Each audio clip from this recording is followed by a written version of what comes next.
여러분 그런 말씀 들어보셨죠? 시간이 지나고 나이가 들면 사람이 철이 들어야 한다. 그런 말씀 들었죠. 저 사람은 왜 이렇게 철이 없어? 저 사람은 정말 철부지 같아. 이런 말을 하지 않습니까? 이 철들다라는 말을 종종 하는데 이 철들다라는 뜻이 무엇일까요? 사전에서 찾아보면 이 철들다라는 말은 사리를 분별하여 판단하는 힘이 생기다. 사리를 분별하여 판단하는 힘이 생기다라는 뜻입니다.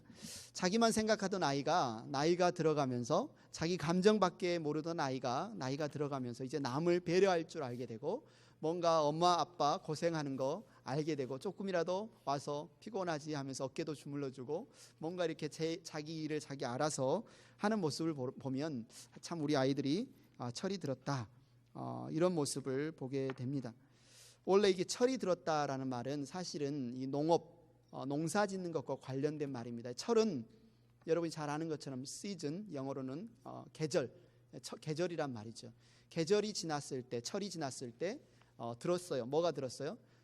이렇게 푸릇푸릇하던 이런 곡식, 과일 이런 것이 이제 그 알맹이가 들었어요. 꽉 찼어요. 이 철이 들었다는 말은 시간이 지나고 날이 지나고 그래서 이제 그 곡식이 알맹이가 생기고 열매가 맺혀서 거둘 수 있는 그런 단계가 된 것을 철이 지났다. 그런데 이것을 사람에게 이제 접목을 시키면 사람도 태어나서 나이를 먹고 시간이 지나면서 이 성숙해지는 모습, 그것을 보면서 우리가 철이 들었다라는 말을 하게 됩니다. 철이 들면 감사하게 됩니다. 철이 들면 부모님께 대한 고마움을 느끼게 됩니다. 철이 들면 우리 스승이, 우리 선생님이 나를 위해서 얼마나 고생해서 나를 가르쳐줬는지 스승의 은혜에 감사하는 마음이 듭니다. 여러분이 누군가에게 감사하는 마음이 더 생겼다면, 감사하는 사람이라면 여러분은 좀 철이 든 거죠. 철이 들면 사람들을 대할 때에도 부드러워집니다. 너그러워집니다. 처음에는 자기 자신이 최우선이기 때문에 나한테 어떻게 그럴 수 있어, 나를 그렇게 무시해 라고 생각하던 사람, 언성을 높이던 사람이 어느 순간 상대방의 잘못해, 연약함에도 이제 이해하고 공감하고 그럴 수 있지, 살다 보면 그럴 수 있지, 이 너그러운 그런 마음이 듭니다. 그러다 보면 가정에서든지 부모 자녀 간에든지 친구 관계든지 뭐예요? 철이 든 사람끼리 만나면 다툼이 줄어들게 됩니다. 서로의 허물을 덮어주게 됩니다. 그리고 철이 들면 사촌이 땅을 사면 배 아픈 일들이 줄어들게 됩니다. 철이 들면 상대방에게, 남에게 좋은 일이 생겼을 때 정말 진심으로 축하해 줄 수 있고, 정말 하나님이 사랑하시는군요, 하나님이 우리 형제를 자매를 복 주셨군요, 진심으로 축복해 주고 기뻐해 주는 그런 일들이 우리 가운데 많이 일어나게 됩니다. 철이 들면 우리의 인생에 대해서 뭔가 이제 조금 조급하는 마음이 줄어들게 되죠. 이거 실패하면 어떻게 할까, 이런 안 좋은 일이 생겨나면 어떻게 할까, 염려 근심 때문에 잠 못 이루던, 불면을 이루던 밤들이 줄어들고 이제는 하나님을 의지하고 하나님을 맡기는 그런 마음이 됩니다. 그래서 오늘 이 철이 들다라는 말을 오늘 저는 지혜로운 사람답게 살아라 라고 성경이 말하고 있다고 믿습니다. 오늘 본문은 새 사람이 된 우리에게, 빛의 자녀가 된 우리에게 지혜로운 사람답게 살라라고 권면하고 있습니다. 오늘 본문 15절에 그러므로 여러분은 어떻게 살아가야 할지를 살피십시오. 지혜롭지 못한 사람처럼 살지 말고 지혜로운 사람답게 살아야 합니다. 이 세상에는 정말 지혜롭지 못한 사람이 있다. 지혜롭지 못하게 사는 사람이 있다. 그러나 여러분은 지혜로운 사람답게 살아라. 어떻습니까? 여러분은 조금 철이 든 삶을 살고 있습니까? 지혜로운 사람답게 살고 있습니까? 우리 행복한 교회, 그리고 이 자리에 있는 모든 여러분들이 정말 지혜로운 사람답게 살 수 있기를 축복합니다. 어떻게 사는 것이 그렇다면 지혜로운 사람답게 사는 삶일까요? 오늘 본문 15, 16절에 보면 어떻게 살지를 잘 살펴서 시간을 아껴야 합니다. 지혜로운 자의 삶은 어떻게 살지를 잘 살펴서 시간을 아껴야 합니다. 15절에 말합니다. 여러분은 어떻게 살아가야 할지를 살피십시오. 여기서 살아가다라는 말, 이 말은 영어로 walk라고 표현하고 있습니다. Look carefully then how you walk. 여러분이 어떻게 걸어가야 할지를 주의 깊게 살펴보십시오 라고 말하고 있습니다.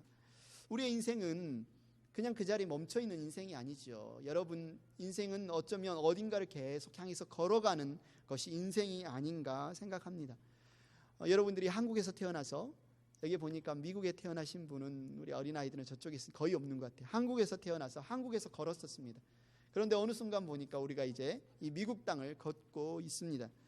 여러분 어렸을 때 여러분이 어느 정도 성장을 해서 이제 학교를 가거나 아니면 친구를 만나러 가거나 아니면 수학여행을 할 때 부모님이 입버릇처럼 우리에게 그런 말을 합니다. 아무데나 함부로 가지 말고 차 조심해라.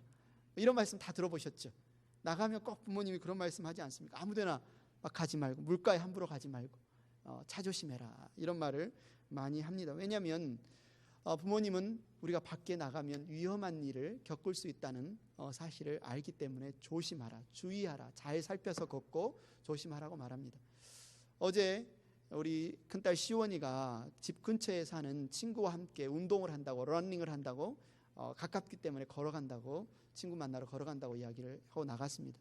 평상시 같으면 제가 차로 라이드를 해주기 때문에 별로 걱정을 안 하는데, 걸어서 친구 집에 간다고 하니까 저도 그런 마음이 한 구석에 듭니다. 야, 차 조심해야 되는데, 사람 조심해야 되는데. 요즘 미국의 학교가 얼마나 위험한지 여러분들 잘 알고 있죠. 벌써 올해만 해도 얼마나 많은 총격 사건들이 일어났고, 수많은 고등학교에서 많은 학생들이 총에 죽었습니다. 그래서 이런 현실들을 보면서 버락 오바마 행정부에서 교육부 장관을 했던 안 덩컨은 자기의 트위터에 이 등교 거부 운동을 일으키자, 이런 트윗까지 올렸습니다. 선출된 관리들이 총기 규제 법률을 가결할 때까지는 부모님은 자기 아이들을 학교에 보내서는 안 된다. 너무 극단적이죠. 이 극단적인 이런 등교 거부 운동을 주장하면서까지 그가 원하는 것은 뭡니까? 학교가 안전한 곳이 되었으면 좋겠다. 총기로 인해서 더 이상 죽는 아이들이 생겨나지 않았으면 좋겠다라는 것을 원하는 거겠죠. 어떻게 살아가야 할지를 잘 살피라는 말, 우리가 여러분이 어떻게 살아가야 할지를 잘 살피십시오. 이 말은 우리가 여러분 앞에 펼쳐지는 수많은 일들이 있을 건데, 여러분이 살아가다 보면 그것들을 꼼꼼히 주의 깊게 잘 살펴서 걸어가십시오라는 말과 같습니다. 예전에 한국에서 있었던 어떤 사건을 제가 뉴스로 접한 적이 있습니다. 어떤 사람이 길을 걷다가 그만 공사 중인 맨홀에 빠졌습니다. 그래서 119가 출동을 해서 맨홀에 빠진 사람을 구출해낸 그런 이야기를 들었습니다. 어쩌다가 이런 일이 일어났을까? 요즘 스마트폰이 보급이 되면서 많은 사람들이 걸으면서도 스마트폰을 하는 거예요. 텍스트를 보내기도 하고, 인터넷 뉴스를 검색하기도 하고, 심지어 게임을 하기도 하고, 그러다가 앞에 공사 중인 맨홀이 있는 것을 보지 못하고 주의하지 못하고 그만 그 맨홀에 빠지는 사건이 있었던 거죠. 미국에서도 심심치 않게 텍스트를 하다가, 스마트폰을 보다가 앞에 차가 속도를 줄이거나 정차한 것을 보지 못하고 들이받아서 생기는 사고가 요즘 얼마나 많이 일어나는지 모르겠습니다. 우리가 10분 그 사람의 상황을 이해해서, 아마 그럴 수 있어요. 나는 운전도 잘하고 지금 급하게 이 텍스트를 확인해서 전송해줘야만 하기 때문에 나름대로 시간을 아끼고 나름대로 자신의 일을 잘 감당한다고 생각해서 그렇게 했을 수 있지만, 결과적으로 그 사람은 사건 사고를 일으켰고, 심지어 심각한 경우에는 사고로 목숨을 잃을 수도 있습니다. 우리는 결코 그 사람을 지혜로운 사람이다라고 말하지 않을 겁니다. 시간을 아끼는 것이 아니라 그 사람은 시간을 잃어버린 것입니다. 우리는 악한 때를 살아가고 있습니다. 이 악한 때를 살아가고 있는 우리가 어떻게 시간을 아낄 수 있을까? 어떻게 지혜로운 사람답게 살아갈 수 있을까? 오늘 본문 16절에 그 세월을 아끼라, 이 표현을 영어로 보면 making the best use of the time, 뭐라고 표현하고 있습니까? 최고의 시간을 만들기 위해 노력하라. 우리에게 주어진 그 시간을, 최고의 시간을 만들기 위해서 노력하라. 어떻게 그것이 가능할까요? 그래서 헬라어 원어의 뜻을 보면 여러분의 시간을 구출하여 내십시오, 구속하십시오, 되살려내십시오라는 의미를 가지고 있습니다. 성경에서 이 시간이라는 단어를 표현할 때 두 가지 단어가 사용이 됩니다. 모든 사람에게 일반적으로 주어지는 일반적인 시간을 말할 때는 크로노스라고 말하고요. 그런데 그 모든 사람에게 주어진 그 시간을 정말 의미 있게 보낼 때는 카이로스라는 단어가 사용이 됩니다. 사람이 그냥 부지런히 열심히 무엇인가 하는 것만으로 세월을 아낄 수 없습니다. 시간을 아낄 수 없습니다. 시간을 의미 있게 써야만, 카이로스의 시간을 보내야만 그 시간이 세월을 아끼는 것이 됩니다. 그럼 우리는 어떻게 이 카이로스의 시간을 보낼 수 있고 세월을 아낄 수 있을까? 사도 바울은 이 에베소 교인들에게 이 에베소를 쓰면서 1장 8절 9절에 이렇게 권면하고 있습니다. 한 목소리로 우리가 읽겠습니다. 시작. 하나님은 우리에게 모든 지혜와 총명을 넘치게 주셔서 그리스도 안에서 미리 세우신 하나님이 기뻐하신 뜻을 따라 하나님의 신비한 뜻을 우리에게 알려주셨습니다. 우리가 지혜롭게 살려면, 우리가 지혜로운 사람답게 살려면 하나님이 그리스도 예수 안에서 미리 세우신 하나님의 기뻐하신 뜻이 무엇인지 알아야 합니다. 하나님의 그 신비한 뜻이 무엇인지 알아야 합니다. 에베소를 우리가 읽어본 사람들은 이 하나님의 비밀, 미스테리가 뭔지 알고 있습니다. 이미 많은 힌트를 줬습니다. 그리스도 안에서 미리 세우신 뜻이다 라고 우리에게 알려주고 있습니다.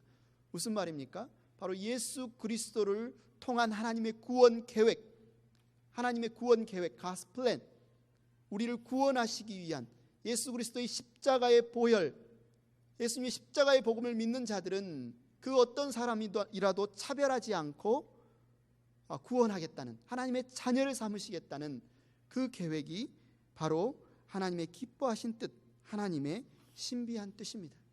누구든지 예수 그리스도를 나의 구주, 나의 하나님으로 믿는 자들은 차별 없이 하나님의 자녀를 삼아주시는 것이 하나님의 뜻입니다.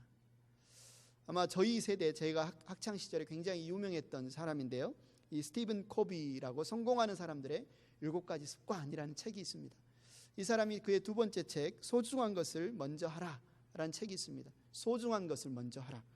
소중한 것, 가치 있는 것, 중심이 되는 것, 핵심이 되는 것을 먼저 하라는 것입니다. 소중한 것을 먼저 하면 나머지는 따라오게 돼 있다. 어떻게 우리가 지혜로운 사람답게 살 수 있을까? 우리가 어떻게 세월을 아낄 수 있을까? 가장 중요한 것, 가장 시급한 것을 먼저 하는 것, 올바른 우선순위를 정할 수 있는 게 참 지혜입니다. 우리 인생의 가장 중요하고 시급한 우선순위가 무엇일까요? 바로 우리가 죄와 죽음에서 구출받는 것 아니겠습니까? 시인은 우리의 인생에 대해서 이렇게 이야기합니다. 사람은 한낱 숨결과 같고 그의 인생은 사라지는 그림자와 같습니다. 우리에게 주어진 시간이 많지 않습니다. 어리석은 사람들은 생각합니다. 우리에게는 아직도 기회가 많아, 우리에게는 아직도 시간이 많아. 그래서 지금은 내가 어떻게 무엇을 해서 잘 먹고 살지를 그게 먼저 시급하다고 생각합니다. 그게 우선순위라고 생각합니다. 성경에도 어리석은 부자의 이야기가 나옵니다. 그는 열심히 일을 하고 나름대로 지식을 총동을 해서 일을 해서 많은 곡식의 소출을 벌었습니다. 그래서 창고도 더 많이 쌓고, 이제 나는 배부르게 잘 먹고 잘 사는 지혜로운 사람이다 라고 생각했을지 모르겠습니다. 그러나 하나님께서 그에게 뭐라고 말씀하셨습니까? 누가복음 12장 20절을 같이 읽겠습니다. 시작. 어리석은 사람아, 오늘 밤에 내 영혼을 내게서 도로 찾을 것이다. 그러면 내가 장만한 것들이 누구의 것이 되겠느냐? 우리의 인생에서 가장 시급하고 중요한 것은 우리의 목숨을 살리는 겁니다. 우리의 생명을 살리는 겁니다. 예수님을 믿고 생명을 얻는 것입니다. 예수님을 믿고 죄와 죽음에서 해방되는 것, 죄가 죽음에서 벗어나서 영원한 생명을 얻는 것, 그것보다 더 중요하고 시급한 것은 어떤 것도 없습니다. 생명이 있는 자만이 세월을 아낄 수 있습니다. 생명이 있는 자만이 지혜로운 삶을 살아갈 수 있습니다.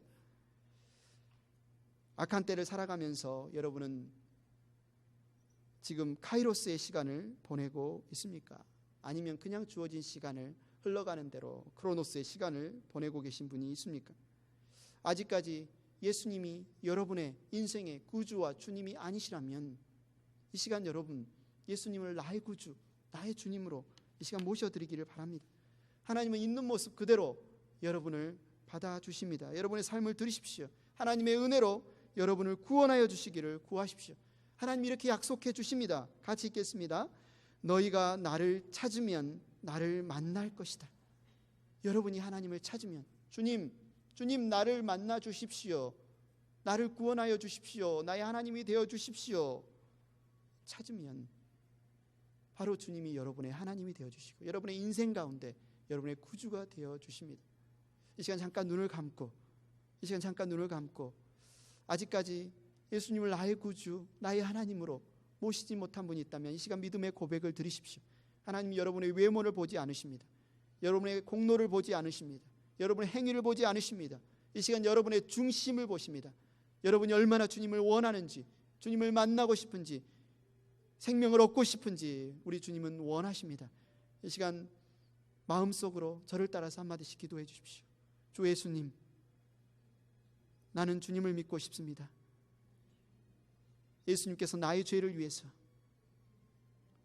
십자가에서 피 흘려 죽으신 것을 믿습니다. 나를 구원하여 주시옵소서. 내 마음에 들어오셔서 나의 구주, 나의 하나님이 되어 주시옵소서. 지금 있는 모습 그대로 주님께 내 삶을 드립니다.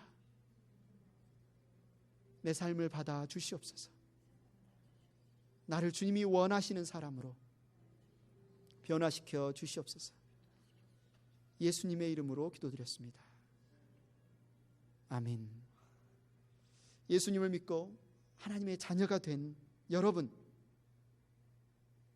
어떻게 살지를 잘 살펴서 여러분의 시간을 아끼시기 바랍니다. 여러분의 시간은 어떻습니까? 여러분의 시간은 카이로스의 시간입니까? 여러분이 받은 모든 것은 하나님께서 여러분이 이 세상을 사는 날 동안 잠깐 맡겨주신 것들입니다. 시간도 마찬가지입니다. 시간 여러분 것이 아닙니다. 잠깐 하나님께서 여러분에게 맡겨주신 것입니다. 그래서 우리는 우리 하나님께서 맡겨주신 시간의 청지기로 살아야 합니다. 세월을 아껴야 합니다. 언제 하나님께서 너에게 맡겨준 시간 이제는 내가 되찾을 거야 라고 우리의 시간을 되찾아갈지 모릅니다.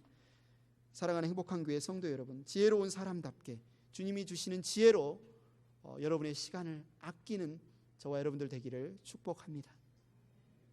우리가 어떻게 지혜로운 사람답게 그렇다면 우리의 시간을 아낄 수 있을까요? 우리의 시간을 어떻게 아낄 수 있을까요? 오늘 본문 17절에 이렇게 말합니다. 그러므로 어리석은 자가 되지 말고 주님의 뜻이 무엇인지를 깨달으십시오. 주님의 뜻이 무엇인지를 깨달음으로써 우리는 우리의 시간을 아낄 수 있습니다. 오늘 본문은 분명하게 말합니다. 어리석은 자가 있고 지혜로운 자가 있습니다. 그런데 이 어리석은 자와 지혜로운 자의 구분되는 것이 무엇입니까? IQ가 떨어지는 사람이 어리석은 겁니까? EQ가 떨어지는 것이 어리석은 겁니까? 학교를 나오지 못한 사람이 어리석은 겁니까? 아닙니다. 오늘 성경은 말합니다. 주님의 뜻이 무엇인지 모르는 자는 어리석은 자다. 주님의 뜻이 무엇인지 아는 자는 지혜로운 자다라고 성경은 말하고 있습니다. 자기의 뜻대로 사는 사람은 어리석은 사람입니다. 주님의 뜻대로 사는 사람은 지혜로운 사람입니다.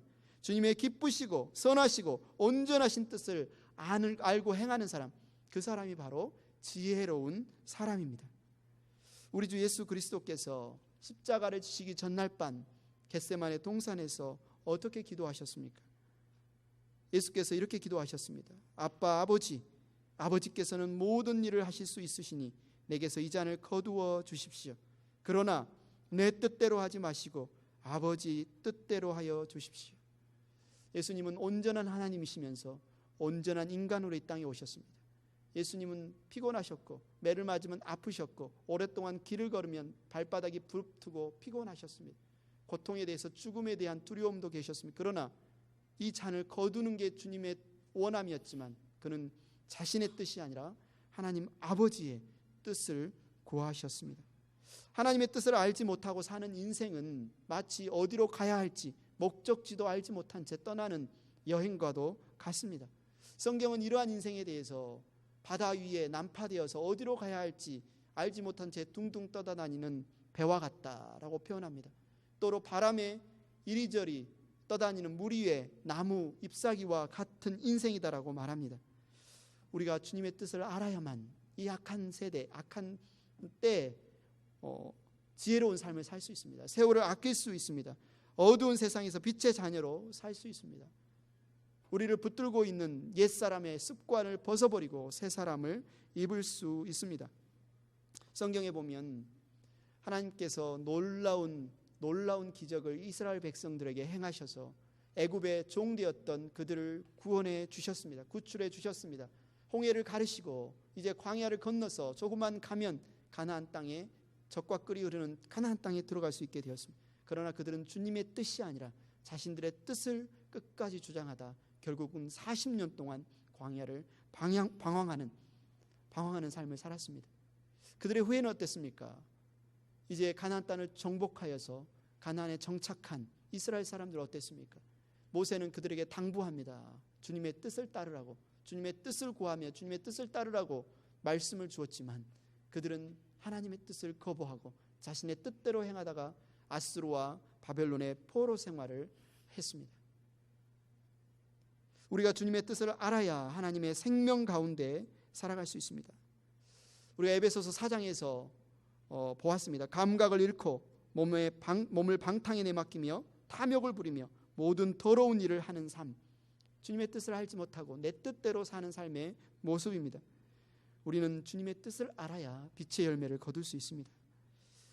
자, 우리가 이제 주님의 뜻대로 삽시다 라고 말하는데, 그런데 문제는 우리가 주님의 뜻을 알기가 쉽지 않다는 거죠. 그럼 무엇이 주님의 뜻일까요? 이렇게까지 묻는 사람들은 굉장히 그래도 많이 하나님 앞에 나온 사람이, 어떤 사람들은 하루 벌어 하루 먹기도 힘든데, 우리 매일매일 신경 쓸 게 싼더미인데 어떻게 순간순간 주님의 뜻을 구할 수 있을까? 아마도 이 세상살이에 마음이 빼앗긴 사람들, 무엇을 먹을까, 무엇을 입을까 염려와 근심으로 가득 찬 사람들이 먼저 그의 나라와 그의 의를 구하는, 하나님의 뜻을 구하는 것은 쉽지가 않습니다.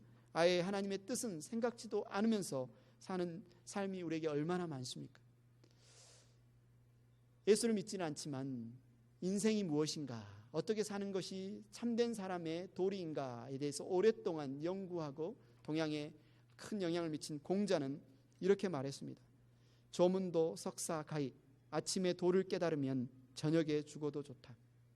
사람이 태어나서 잘 먹고 잘 사는 것도 중요하지만 참된 도리를 깨닫고 사람답게 사는 것이 무엇보다 중요하다는 것입니다. 얼마나 오래, 얼마나 장수하면서 사느냐보다 내가 오늘 참된 삶을 사는 것이 더 의미 있다는 것입니다. 하루를 살아도 주님의 뜻이 무엇인가를 이해하고 사는 사람이 사람의 삶이 훨씬 가치 있는 삶이다. 시간의 길이보다 시간의 질이 중요하다라고 말하고 있습니다.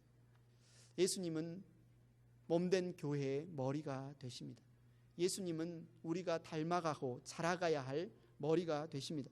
그 예수님께서 이 땅에 오셔서 우리가 어떤 삶을 살아야 하는지, 하나님의 자녀의 삶이 무엇이어야 하는지 가장 명확하게 보여주신 삶의 모델 중에 하나가 바로 하나님의 뜻을 구하는 삶이셨습니다.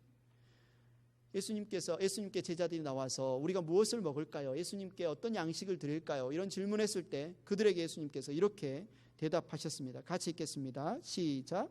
나의 양식은 나를 보내신 분의 뜻을 행하고 그분의 일을 이루는 것이다.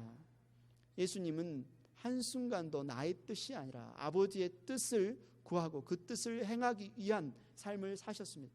그러면서 우리에게 동일하게 주님과 연합되어서 하나님의 자녀된 우리에게 동일하게 구하십니다.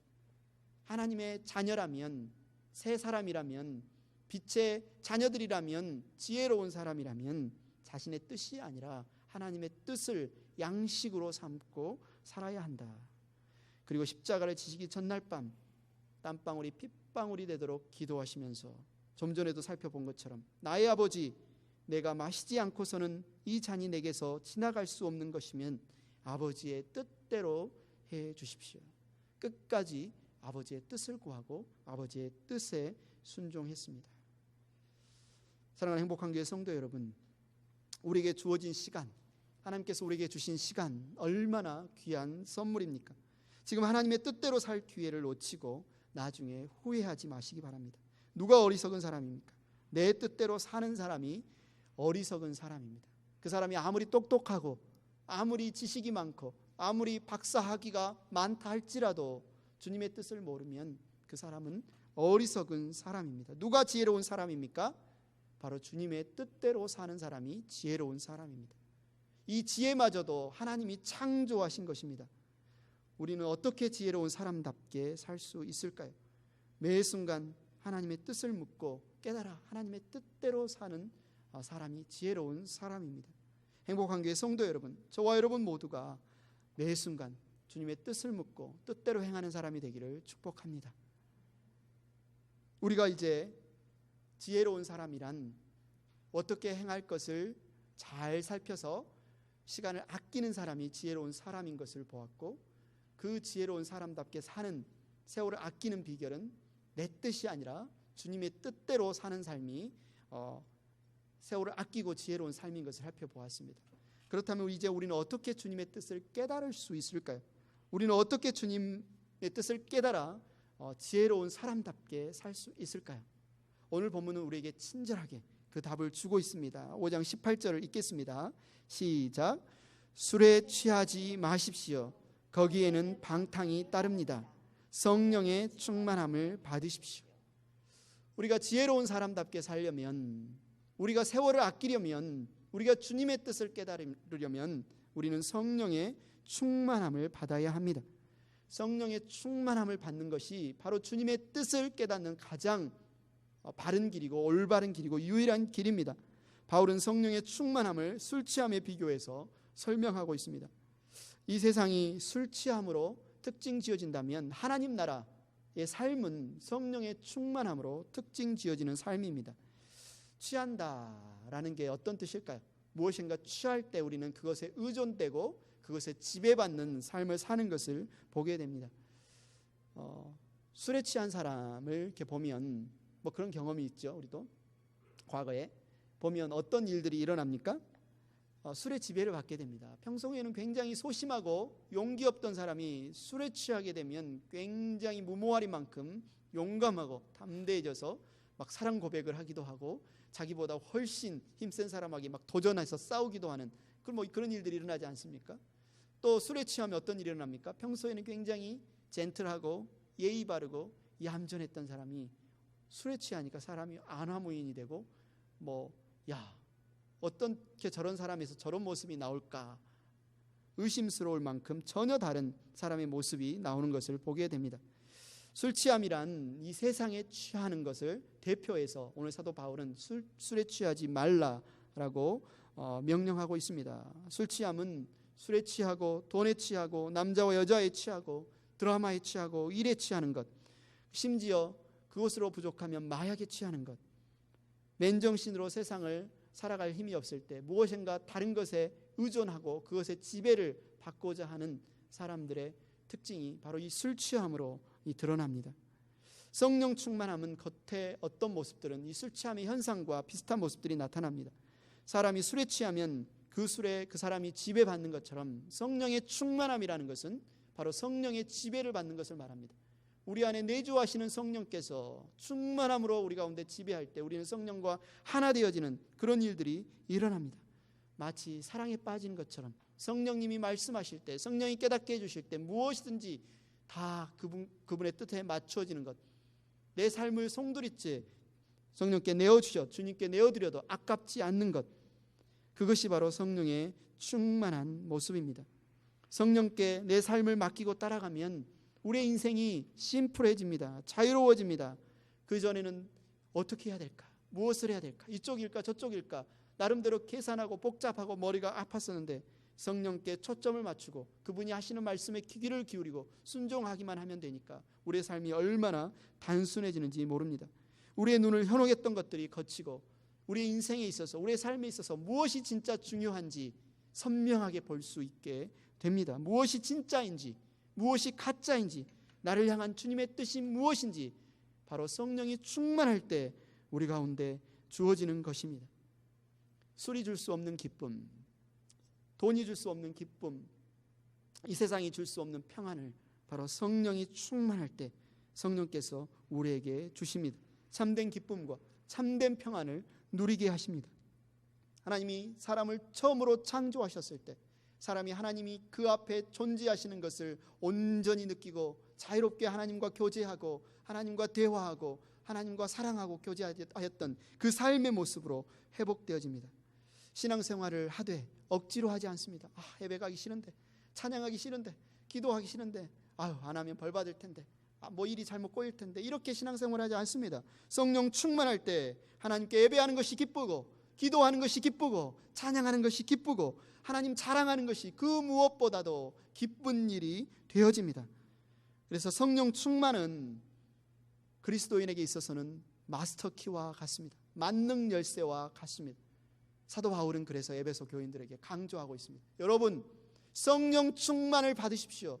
여러분, 성령 충만을 받으십시오. 사도 바울이 우리 앞에 있다면 우리에게 무엇을 강조하겠습니까? 행복한 교회 성도 여러분, 성령 충만을 받으십시오. 성령 충만함으로 우리가 깨달아지기를 원하시는 하나님의 뜻, 주님의 뜻은 무엇일까요?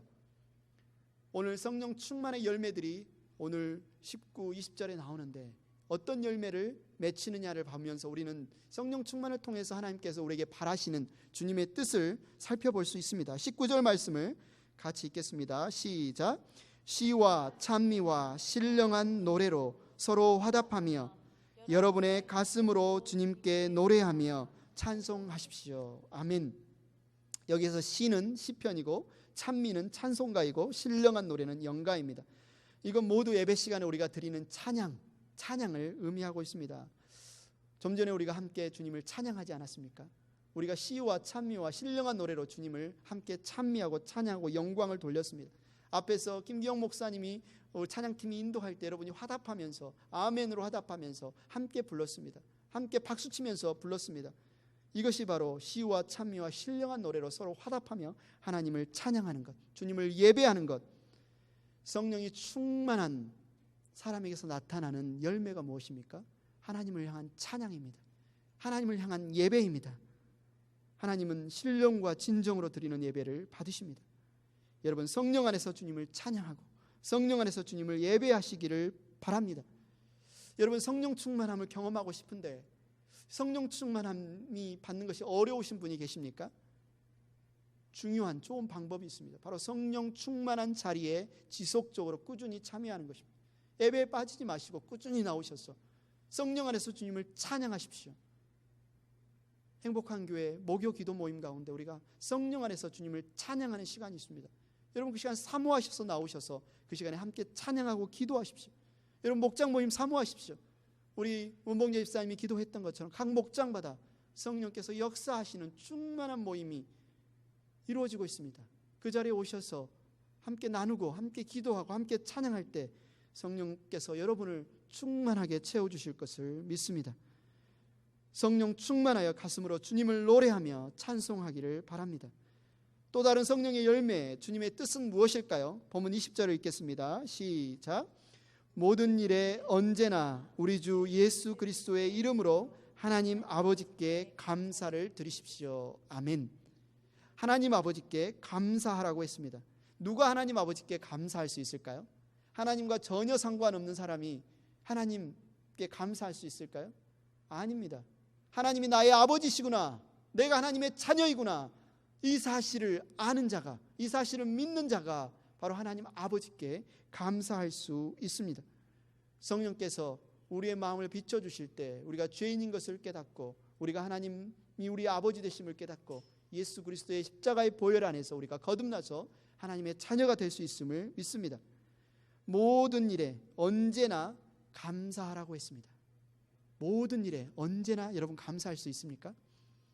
지난 한 주간의 여러분의 삶을 한번 돌아보십시오. 여러분 어떤 말로 어떤 행동으로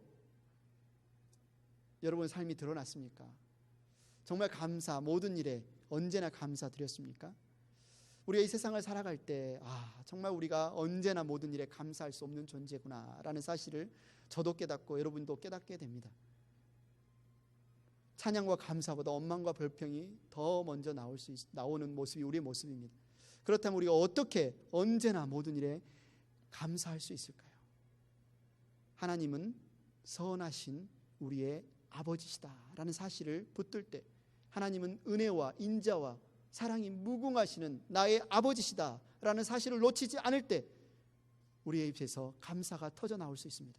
우리가 겪게 되어지는 모든 상황, 사건, 때로는 우리를 불편하게 하고 어렵게 하는 일마저도 우리에게 선하신 우리 아버지께서 모르고 있는 일이 아니라 나를 사랑하시는 분이 이 모든 일을 통해서 나에게 무엇인가 하실 말씀이 있구나, 나에게 끼치실 은혜가 있구나, 이 사실을 알 때 우리에게 힘들고 불편하고 어려운 상황 가운데서도 우리는 모든 일에 언제나 감사할 수 있습니다.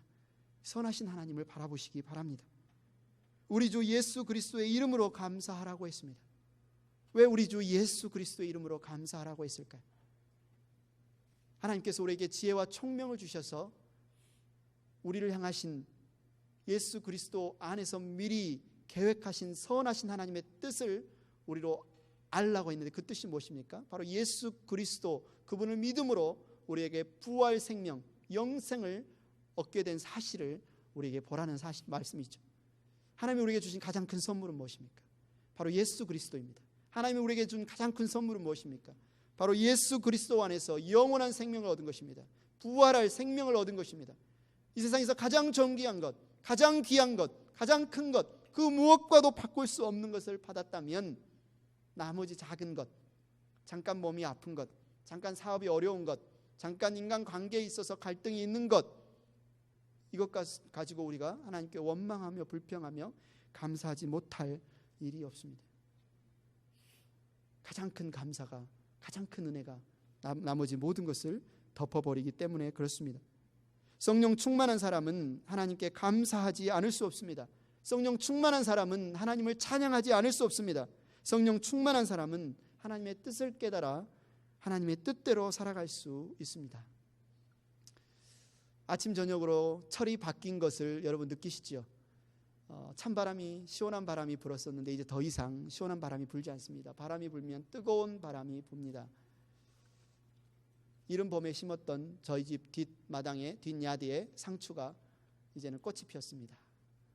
이른 봄에 심었던 오이와 호박이 꽃이 피고 이제 열매가 맺히기 시작했습니다.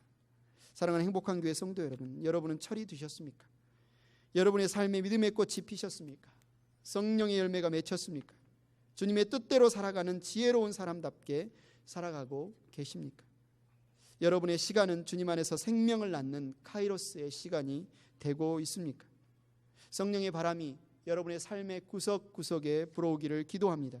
성령의 바람이 불 때 에스겔 골짜기에 마른 뼈들이 일어나서 큰 군대, 살아있는 군대가 되었던 것처럼 여러분의 삶 가운데 성령의 바람이 불어와 여러분의 마음 가운데 있는 우울과 불안과 두려움과 미움을 몰아내고 참된 기쁨과 평안을 채워주시기를 기도합니다. 성령의 충만함 안에서 불면증이 사라지고 육체의 질병을 고치시는 하나님의 은혜를 경험하기를 축복합니다.